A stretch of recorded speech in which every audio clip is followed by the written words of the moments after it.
বন্ধুরা, welcome to my channel. এখন কথা বলবো ভারত ভার্সেস ইংল্যান্ডের টেস্ট ম্যাচ নিয়ে। শুভমনের 430 রান, আকাশদীপের বলে জয়ের স্বপ্ন দেখছে ভারত। রবিবার চায় 7 উইকেট। ইংল্যান্ডের দরকার এখনও 536 রান। ইংল্যান্ডকে হারিয়ে সমতা ফেরানোর সুযোগ আছে ভারতের সামনে। ব্যাট হাতে শুভমন গিলের পর বল হাতে নজর কাটছেন আকাশদীপ। নতুন বলে ইংল্যান্ডকে জোড়া ধাক্কা দিয়েছেন তিনি। তো বন্ধুরা, এরকমই সব খেলার খবর প্রতিদিন জানতে হলে চ্যানেলটিকে অতি শীঘ্রই লাইক, কমেন্ট, সাবস্ক্রাইব করতে ভুলো না। আর বন্ধুদের মধ্যে প্রচুর পরিমাণে শেয়ার করে দাও, যাতে আমার 4000 ঘন্টা ওয়াচ টাইম খুব শীঘ্রই পূর্ণ হয়ে যায়।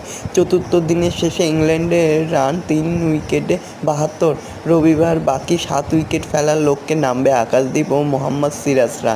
তো দেখা যাক কী হয়। চতুর্থ দিন চা বিরতির পরেই যখন শুভমন গিল, রবীন্দ্র জাদেজা ব্যাট করছিল, তখন একটা আলোচনা হচ্ছিল ধারাভাষ্যকারদের মধ্যে কখনো ডিক্লেয়ার করবে ভারত ইংল্যান্ডের সামনে